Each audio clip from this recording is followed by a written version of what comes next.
Hey there, guys. I am Bobby, Hi there, I'm Steffi Steph. and we are Between Two Teeth. This is our first podcast, and we are Shout out. so thankful that you are here. We've actually been How do we sound? Put the messages in the comment box. we have been kind of YouTubers now for over a year. We've been called podcasters, but we never officially had a podcast. We don't get wrapped up in titles. We don't get wrapped up in titles. That is a very We good get wrapped way. up in content. We do. And we try to be authentic. I'm an oral maxillofacial surgeon. I am. She just as, yes. No, I'm a periodontist. And we're in practice together. We've gone to dental school, med school, integrated medicine fellowships. I've done Harvard programs. Done my MBA, and we're trying to figure out this adventure of life. And I guess part of it is trying to figure out selfishly, how do we live our own best life? But we want you to go on this adventure with us. So, Steph, how did we start this whole YouTube thing? So we love Zach Galifianakis, and we love his Between Two Ferns YouTube comedy sketch. And so one time, kind of toddling on the motorcycle. Toddling. We do motorcycle. Thinking. That is a true statement. And, I'll just say this. When I do my best thinking is when I'm on a run, or if I'm sometimes even in surgery, like if you're just doing something small with your hands, or if you're running or working out, it can actually unlock some very awesome thinking potential, especially if you're a little neurodivergent. Yeah, you get in the zone. And I'm glad you brought up the motorcycle part, because that realistically is when we come up with a lot of our ideas. It's a great way to you're still thinking, you're doing something, but it allows you to not be overly focused, and allows you to unlock a little different part of your mindset. We've had some amazing conversations. So we were on a toddle, and we decided that I love that you use the word toddle, by the way. It's a great word. We wanted to kind of do something similar. And I remember I was coming up with the idea saying, why don't we start a show? And we were trying to spitball, what are we going to call it? And we're like, oh my gosh, Between Two Teeth. That'd be awesome. By the way, if we were lawyers, we would call it Between Two Torts. There you go. And so anyway, we knew we wanted to do this, and we started to write blog posts. We wanted to start promoting our idea. We had a few shows kind of in the tank there. And we're part of a local organization where we live, and we wrote up a blog post on vulnerability, which happened to be did. You wrote this post on vulnerability. Right. I think it has less to do with who wrote it, but anyways, a post was written on vulnerability. They pushed it back to you and said, it's... And it was pushed back as being too self-promoting. Now, the irony there is when you're vulnerable, you're putting yourself out there. No, the other irony is that this membership group is literally supposed to support the membership. But anyways, I digress. Yes, minor details. And I remember you came to me and you're like, what should I do? I was like, dang, man, I just got denied. Yeah, you did. You got denied. And you were like, you're joking. I go, no, I'm not. Yeah. So after being asked to, take away all the identifying factors of my blog post, we decided to do something different. We didn't want to change it. We really thought it was a good post. And it was so you failed. Yeah. Well, no, I don't feel like I personally failed. Right. I think instead we just needed to seek other people. And so one of the things that I did was I went to a national organization that was affiliated just on a different level, and they loved it, actually. They loved it so much, they ran with it. They promoted it at their meetings. They were all about getting on board with this idea. And what it taught me it's taught me that just because one door closes doesn't mean your idea is terrible. Just maybe you just haven't had the right kind of person look at it. And there might be someone out there that really thinks it's awesome. And I think the blessing with all of that is you didn't let a closed door stop you. we ended up having someone took a look at your article once it was published, and it was a friend that I knew from 25 years ago that went, "Oh my gosh, I love what you guys are doing. Hey, do you want to be involved in the American Dental Association's annual session and do something there?" And so it's amazing how all of that can kind of Yeah, play out when that you was let it. insane. Yeah. And I mean, we were just this whole I don't think we would have dove into this channel quite much with such fervor, so much of Fervor. fervor That's a good word. if You're we really weren't utilizing some good words. it, Total fervor. We got thanks. to bring some things back into Yeah, thanks, the man. ether. Yeah, so I just don't think we would have pursued this with as much fervor if we didn't get denied. So in a way, we got to say thank you. Oh, that's right. Yeah. We'll have to send a I feel like note. this little Taylor Swift moment. Yeah. So adventure. What we are. eh, Life, the great adventure. Yeah. Life is a great adventure. And, you know, what's your journey? My journey specifically, I'm 30 I'm 33 right now. I'm just starting to realize what my adventure might look like. And it's super cool to kind of get there. I think as kiddos, our parents kind of choose our adventure for us. They put us into Mm, sports. They tell us kind of what grades to make. We feel like we not owe them something, but we feel like we have to please everybody else, especially when you're in school. And then when you get out of school, something cool happens. You start getting on your own adventure, and that's kind of what this is about: is finding your own adventure. It doesn't mean you have to start your own company, and it doesn't mean you have to, uh, you know, totally forsake your your lifestyle choices right now. But what it can mean is you take some moments, kind of getting off the scrolling of Instagram, and instead take some moments and reflect. Get a journal. You got a journal. I Is that do. right? I do. Yeah. Yeah. Actually, Get a cool pen. I've got several journals. I've got a cool Get a pen. cool pen, a cool journal, and jot down some notes. 5 to 10 minutes in a day, and just say, "Hey, what is my adventure?" And it doesn't. Some people have kids as their adventure, and I think that's a lovely adventure. But don't forget to kind of remember you are more than just your kids. That's a good point. And I think on my side of the equation, I'm not in my 30s. I am kind of on a second half of life Bob's in adventure. his 70s. You're so wrong. Now, this is a podcast, Now, you can see us over on YouTube at Between Two Teeth on YouTube if you actually want to take a look. But no, I'm not in my 70s. I'm slow to mature, and I'm on the second half of life trying to figure it out. I did a lot of things well and a lot of things poorly in the first half, and that's the blessing of just being on an adventure.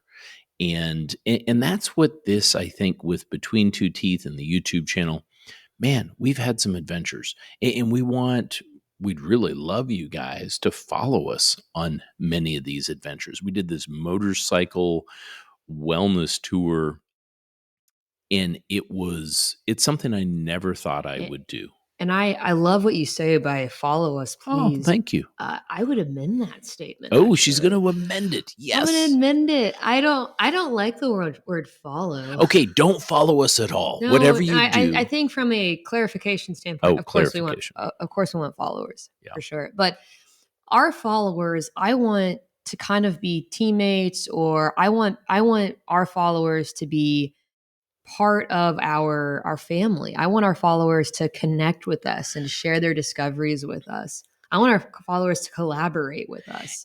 And I think that probably is why don't you talk about our why?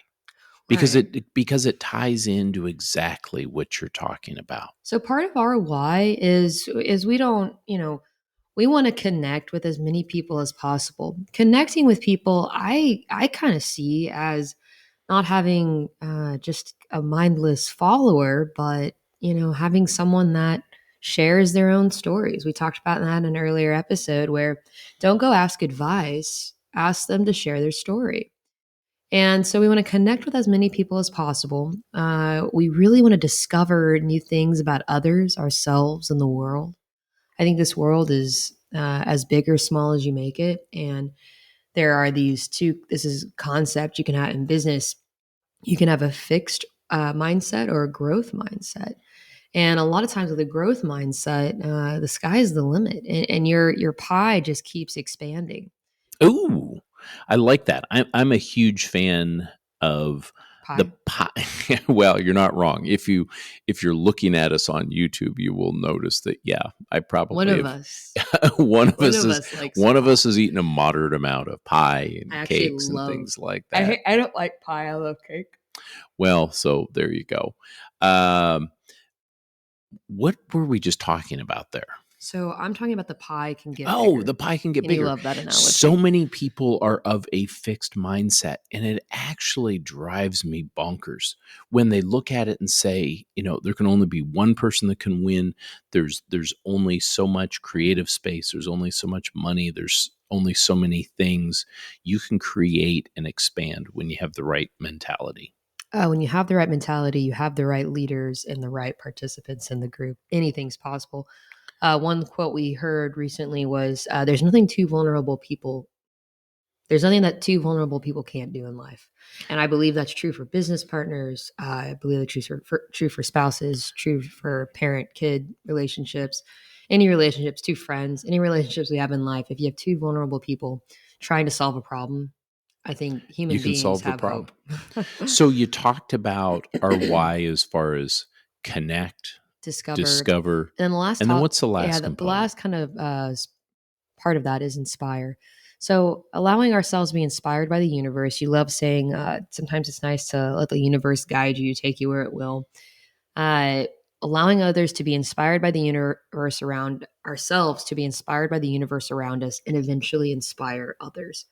I think leading by example here, that's what we're trying to do with Connect, Discover, and Inspire is we want to, we're not trying to, fight any kind of predetermined course. We're just trying to enjoy the ride, have fun along the way. And man, if we ended up inspiring someone, that's like to me, that's the best thing. And one of the coolest things is we've actually had a fair number of people reach out and be inspired by a variety of some of the different things that we did. Part of it was just feeling connected to us and seeing as we kind of move through things.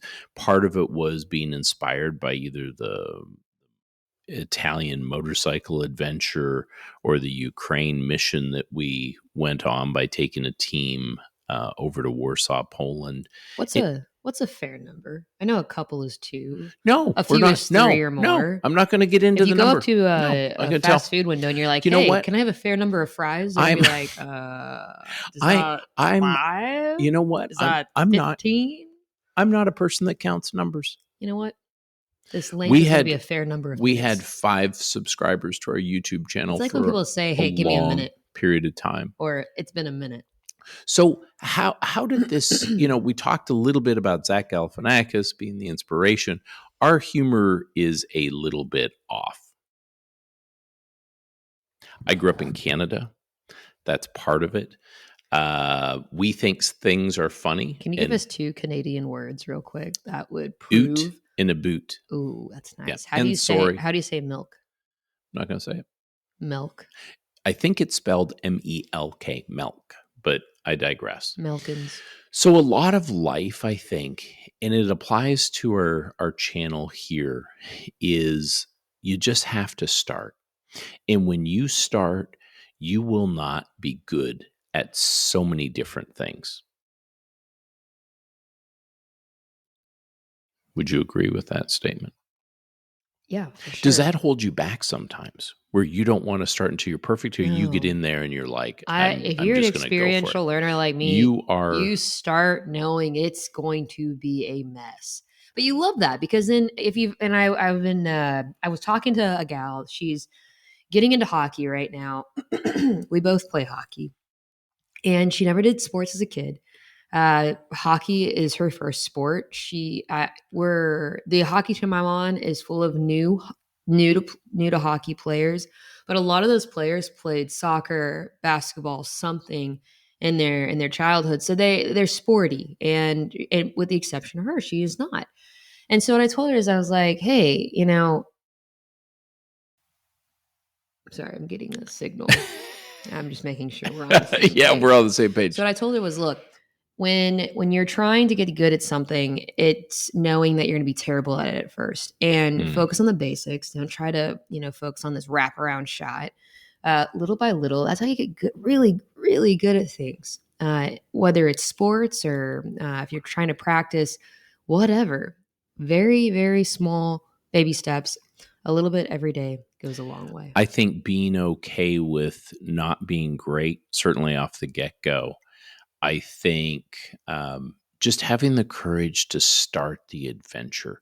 I've had many people in my life that I've looked at and said, oh my gosh, I'm inspired by what they're doing, and I could never do that. But then I'd look at it and say, but you know what? I can do a little bit moving in that direction. And I've had people push me for my own why.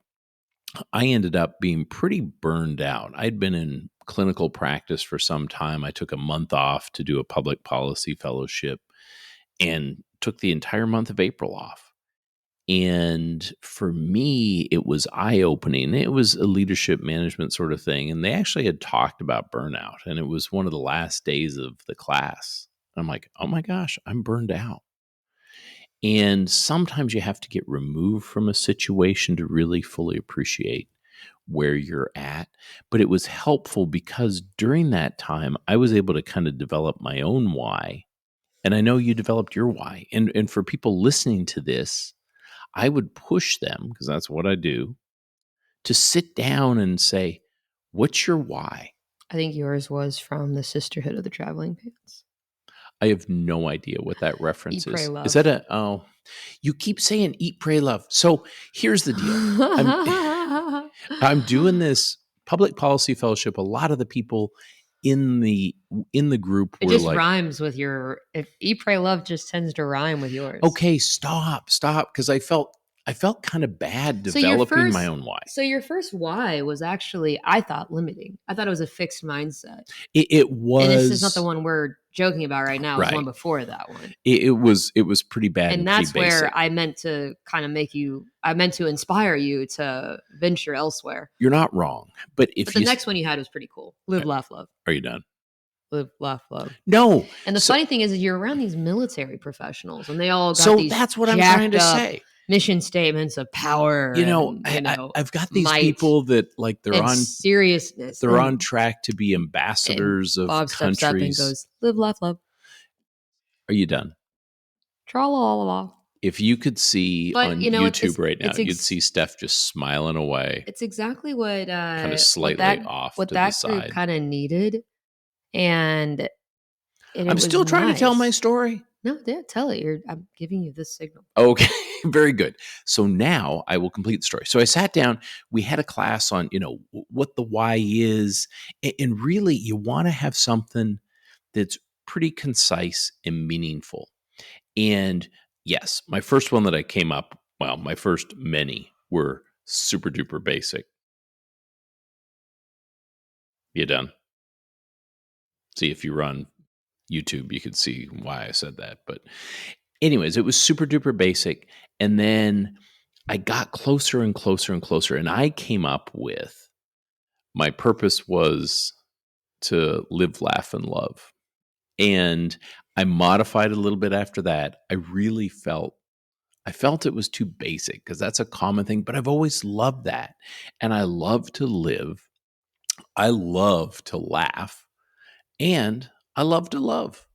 So I ended up having it where my purpose is, she's doing a love sign right now if you're not on YouTube.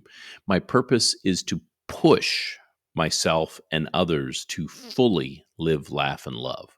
And for me, it was important to push because I like to push myself and I like to push others. And the fully part. So get out there and get your why and sit down and write some things down. And the first several are going to be terrible. On yours, we went back and forth on your purpose statement, whether to put push into it. It's crazy because you're a pusher, but this is kind of a difference between kind of, I don't know, like young versus experienced doc, or female versus male. Is that I felt like, when I pushed others towards things, especially in residency, Didn't I work so well. I was labeled as pushy. Yeah. And so when you said you want to push others, I'm like, ooh, you want to make sure you're not being pushy. But when you push others, it's different. And so you don't get labeled as pushy. You get kind of labeled as a leader. Hmm.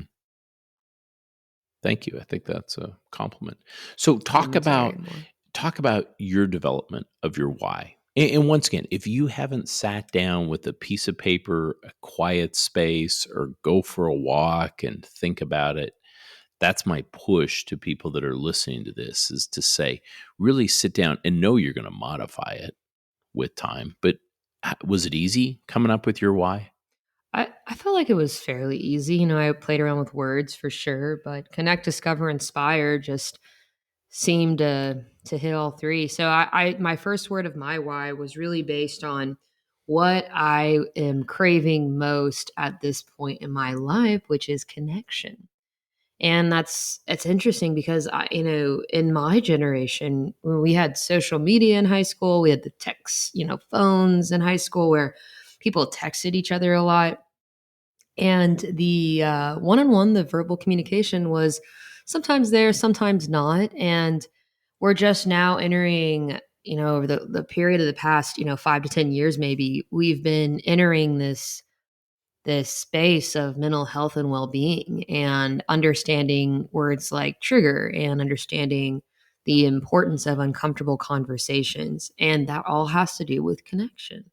And and communication, which you had right. kind of referenced earlier. And sometimes, I don't know, like I can't speak for all millennials, but No, go ahead. Speak I for all am a millennials. millennial. And what I can speak from my experience is that, and it's easier to text somebody than to pick up the phone and call. And I definitely don't want to have an awkward conversation. But what I'm also realizing is, if you don't tell your story, or if you don't, kind of put yourself out there and be a little vulnerable, there's going to be a lot of miscommunication. Assumptions wreak havoc.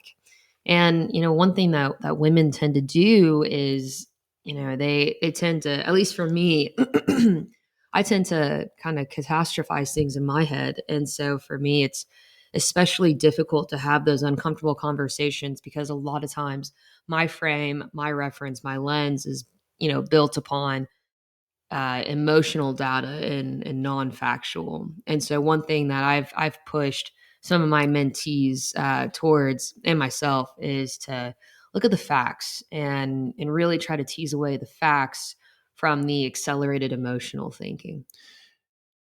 I like that a lot. And I like that your why became the why for Between Two Teeth, Oh yeah. just because it made so much sense. When you're on motorcycles, discovery is inevitable, and you tend to discover things about yourself, about the world around you. It's crazy where two wheels will take you. Oh, I like that. I rode motorcycles as a kid. I was terrified to get back on a motorcycle. And I think part of my life journey was, I need to put fear in the right perspective. I know you did a great LinkedIn article uh, talking about fear, but I don't want to be fearful. I want to, in Are the you fearful? Oh, I think we're all fearful. Oh, okay. For me, Are you overly fearful? Is that a better question? Maybe in some ways, yes, some ways, no. My last thing on my why was inspire, because this really hits on the philosophical question of, are we enough, and what do we assign to ourselves to make us enough? And when you think about it, you're like, okay, to be enough, do I have to inspire other people? That's kind of not on that's not a you thing. All you can do is show up and be you, and if you happen to inspire people, yeah, that's great. And so But inspiring somebody has more to do with them and where they're at in their life. it does, except for the fact that if you're afraid to communicate, if you're afraid to put a message out there, if you're afraid to be vulnerable, we are videotaping this as well for YouTube. You keep yawning. No, don't do that. Steph is a character. But if you don't put your message out there, then you're not going to inspire people. And I guess part of our push too is to say, if you have something that you think is going to be helpful, because I think all of us And really I want to make guess, the universe better. oh yeah. And I think I guess what I mean a little bit more specifically is that the times in my life where I've inspired somebody else or I've made an impression on somebody else, I wasn't even trying. That's the way life works. And so, take riding a motorcycle in Italy. I think everybody rides motorcycles and scooters. But what I didn't realize is not a lot of women ride the big bikes Really that I was large. on. It was a large BMW. And so it's kind of cool seeing some of the, Italy is a little sexist. So it was kind of fun to see some of the men on the sidelines just kind of looking at me like, every wow, time we this would is a stop circus somewhere, act. there would be men who were in their 70s and 80s, and they would get up from their table where they were eating, and they'd walk over to watch you get on the motorcycle. And I think it was shock and awe, and then you just toddle off and away you go. And one thing I learned about riding a big bike is that, of course, any motorcycle is dangerous, but it was kind of overcoming a fear a little bit because it's very intimidating feat. But once you're on the bike and once you understand the balance structure of it, it's actually phenomenally easy. I like it because it makes me a better automobile driver. Because I was not a great When you're, car driver, you know, so I my wouldn't pay attention. On a motorcycle, you're paying attention to everything. for sure. My lens is the world's a very scary place for my lens. Oh, come on, it is not. It is. Why? Tell me why. You go around, you're a big dog. Oh, You get to go around looking down at the world. I go around looking up at it. If you're a podcaster, no, if you're listening on this podcast and you can't see, Steph is not a tall human. It's tough, and I'm not incredibly short, but I'm 5'3", so do with that what you will.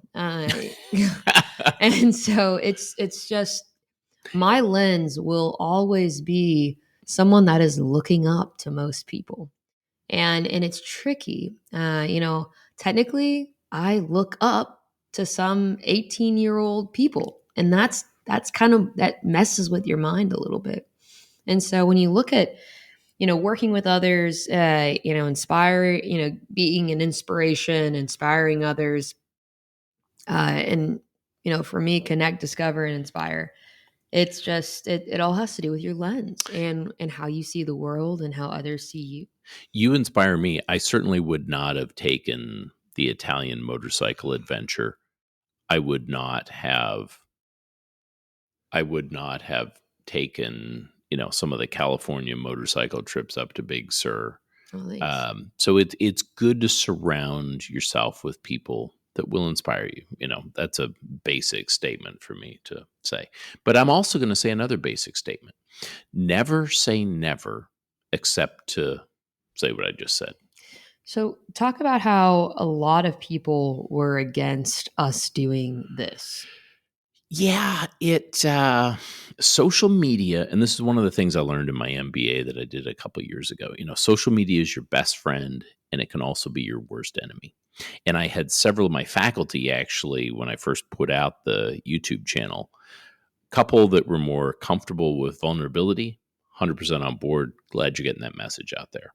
Some of the other ones that were not comfortable with vulnerability, they're like, oh my gosh, why on earth would you do this? It's difficult somewhat for us. We're both professionals. I'm part of a regulatory agency as well, so I've always got to be mindful of that. I love to curse, but Did you say your no. Did you say your faculty reached out to you? Oh, I thought you were going to say the F word there. Don't say the F word. Did you say your faculty reached out to you? They did. Like from dental school? No, my faculty from my MBA. Just because I had posted things on LinkedIn was like, and no all this offense, kind of bro, stuff. but are they? Well, I've had. Well, are so they? One, are they on social media? And then two, like, really? Are you serious? Now you're definitely going to have to didn't- get to YouTube It just didn't. on Between Two it Teeth didn't to really- see what I look like there. But I've Didn't also pass had dentals. mustard, if So that's I've a thing. actually had, I don't think it's a pass mustard. Did you literally just say that? Oh my Yeah. gosh. You What's the saying? you young people. It's mustard, I think. No, it's mustard. I don't know. I love Put mustard it in the and I love comments. relish. Listen, Did it not let's pass let's mustard? let's not get sidetracked here. So never say never. Follow the path of the universe. No, a lot of people were against this. A lot of people were against us for a variety of reasons. I think a lot of times things come down to sometimes people are fearful. Sometimes, certainly, people are jealous. I had some significant, well, I know you're into numbers. I had several people kind of say, "Why are you doing this?" And that's where having your own confidence to say, "I'm doing this because I want to do it."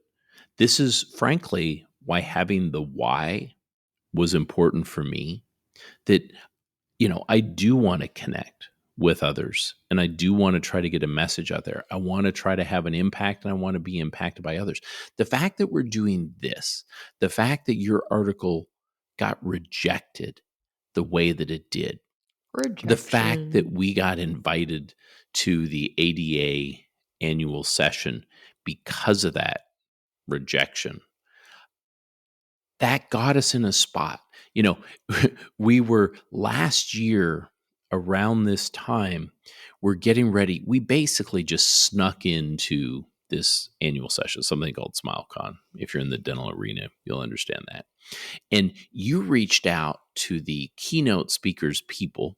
The keynote speaker was Brene Brown. Shout out to Brene Brown. Love Love, her. love Brene Brown. Love her. And you reached out to her people and said, "Hey, I think you said we were podcasters. And technically, this is our first podcast, and this is like a year and a half later, but we were YouTubers. We literally had like 15 subscribers. We wanted to interview Brene Brown." And you put the ask out there.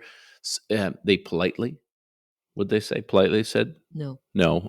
So they politely said They were no. like, hell no. Well, that's what they were thinking, but they were polite about it. Some folks at the ADA kind of found out about this, and some thought we were definitely off our rocker. But now, a year later, we are the hosts for that meeting, and we are interviewing. Shout out Constance Wu. We are interviewing this year's keynote speaker on the big stage.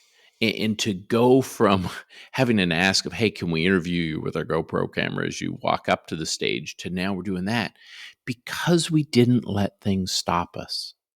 And I think that's kind of the important Oh yeah, without a doubt. push. One of the cool things about you is that you're persistent.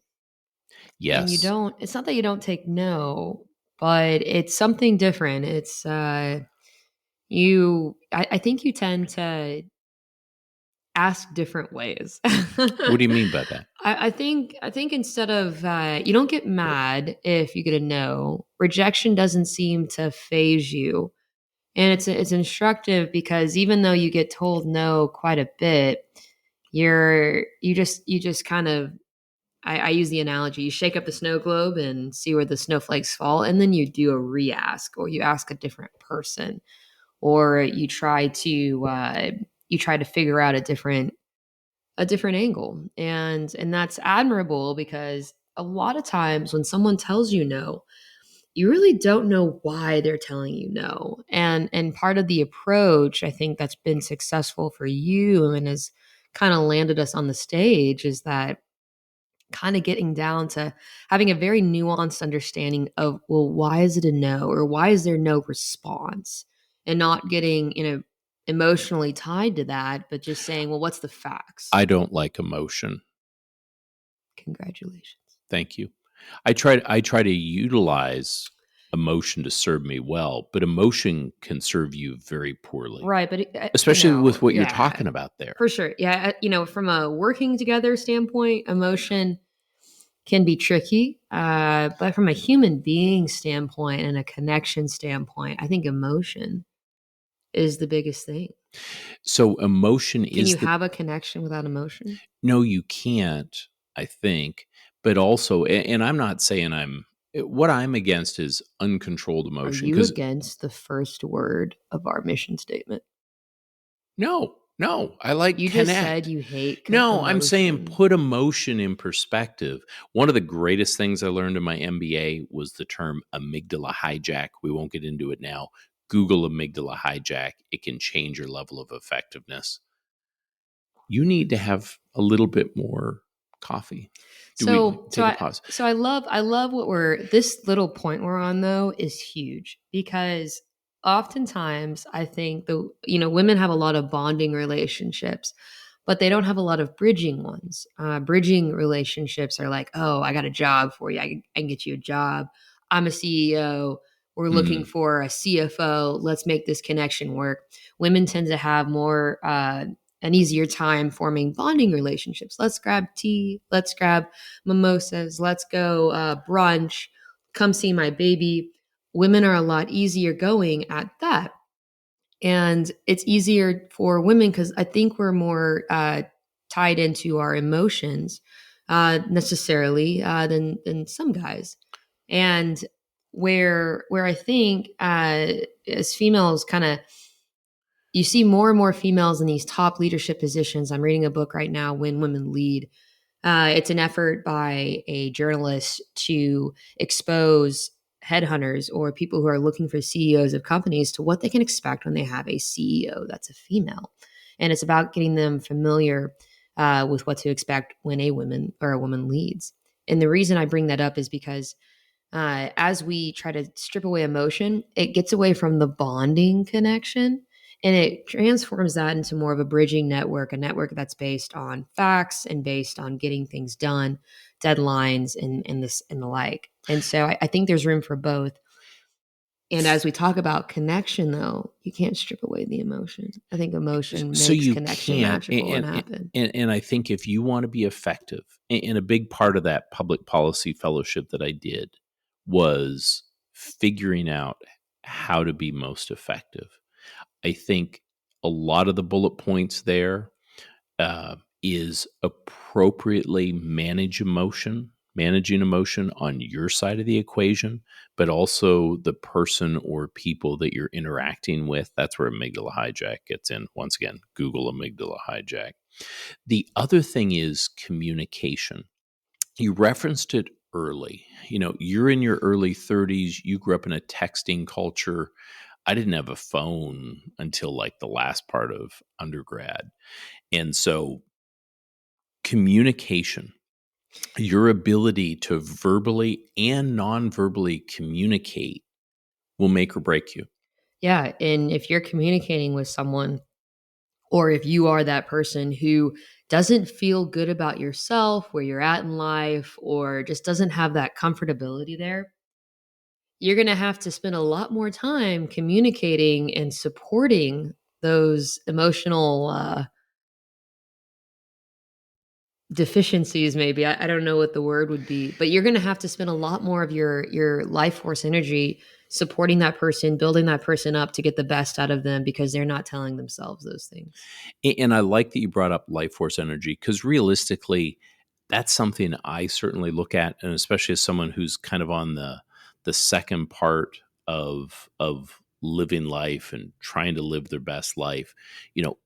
What is giving me energy, what is inappropriately taking away energy, knowing knowing when to say yes, knowing when to say no. I think you and I are terrific at saying yes. We're getting better at saying no and dropping off toxic relationships, toxic organizations. And it's easy to, know when to quit and know when to stick. It's easy to You say, got to know when to hold them, know when to fold them. I used to think I was really good at I'm gonna let karaoke, that go. and that was my karaoke And the song. reason I bring that up, there's a kind of a fun little book that is the Oh, title. fun. It's knowing when to quit and when to stick. And the book is made to talk about waiting out the dip. And most Mm, companies that are gonna, so say you got a big company like Microsoft. it's really tough to wait out the dip because these big companies have created these, what is it, like almost like a force field around them because they're so popular and they've just been at this for so long. So most companies that try to compete in a direct sense of that or a direct space of that, they don't have enough resources, time, money, energy to wait out that dip. So they end up quitting. When you apply that to a lot of our daily life situations, hey, do I stay at this job? Do I stay in this relationship? Do I quit this one because it's not serving me? Especially the younger you are, you don't know which relationships are serving you well. You really Mm. don't know which ones. Hey, I just need to have a short conversation here and work past our awkwardness or our miscommunication versus saying, this is not someone that is going to be healthy in my life. I need to quit this relationship. And to bring it full circle, that's where I think having a why can be helpful, Yeah, it's a because lighthouse. we've looked at different things and it's a lens at which we look at, do we want to do this or not do this? I agree. I think you need to get more sleep. You know what? Sleep's important. And as we go on this adventure, we're trying to figure out how to live our best lives. We want you guys to join us on the adventure of that and well-being. We're both very involved with wellness and well-being on the regulatory side of things within dentistry, for instance, through the American Dental Association. We're going to push a bunch of things out there. But we're very thankful. If anyone's made it to this part in our podcast / YouTube, because we're still YouTubers, we're the OG. Well, we're not the OG YouTubers, but that's how we started. We're new on the scene, and we're just We're new and on the we're scene, and we're getting different. comfortable in the environment. We're trying to define where we're But going, let's not get too comfortable. and we want to. Oh yeah, we're definitely not in the comfortable stage. When you look at some of my reels that I post on Instagram B the number 2 teeth, you go, well, that's a little off. My music selection sometimes a little off as It's well. different, but it's not about, we're in the new beginning phase of creating a brand and seeing where that adventure goes. And that's why we want people to connect with us, because you could do this too. Yes. And this is not a space that is only one person. We say the pie can get really a lot bigger. We want to collaborate with like-minded individuals, and we just want to kind of grow, learn, develop together, and get to a real fun spot with a lot of cool people. Fun. I'm glad you brought up fun, because really, we both love adventure. We love fun. Now, we do serious things as well. An analogy, I think, for life, the journey of life is, imagine life is a party. Do you want to spend that party just with yourself? Do you just want one person at that party? Or do you want that party to be filled with a lot of people in your life? And it just kind of helps guide you. Who do you want to bring along to that party? Who do you want to spend those hours with? As we kind of wrap up here, my family has a big 4th of July party every year, and it's super cool and fun because it's one of the longest freaking parties of the year. They have a 12-hour party, and that's a little and insane. You have to really think about it. You're like, okay, when do we tell people to show up? It doesn't get dark enough for fireworks, so about 9:30. My parents sometimes tell people to show up at noon. I'm like, Mom, Dad, who do you know that you want to spend 9.5 hours with? And I was like, awkward silence. And they're like, yeah, I guess, it just depends on what we're doing and kind of, where it goes. When we try to figure out who do we want at that party, we kind of look at it in the same way. Who do you want to spend 9.5 hours with talking about life? Who do you want to have a beer with? And that just kind of is a great analogy for life. Who do you want on your journey with you? And put your time, effort, energy into getting the right people and doing the right things. Yeah. Well, I agree with that. It's important, you're often the average of your 5 closest friends. And part of that is choose wisely. And listening to a podcast pretty recently, when you talk about mentors, you can have online mentors, for instance. I listen to a lot of podcasts. I know you do as well. those are people you're spending time with. And those are people that their messages and their way of being and their why is in your head. And it's okay also to not have your 5 closest friends immediately. What I'm learning is it's more so you're curating. And as you kind of go through life, it's okay not to have all 5 right at the right at the start. And I'm working on a book with what I believe will be one of them, and she's phenomenal. And I can't. I'm trying not to relay some of that info here just yet, but I'm really excited about some of the content coming from that as well. Surround yourself with phenomenal people. Yeah. Well, listen, guys, we thank you so much. Please hit the subscribe if this is a podcast. If you're watching us on YouTube, you could see some of the adventures that were going on the video. Live, laugh, love. Live, laugh, love. Eat, pray, love. Connect, discover, and inspire. We want to connect with you. Inspire greatness in others and yourself. Yes. All right, guys. Thanks a lot.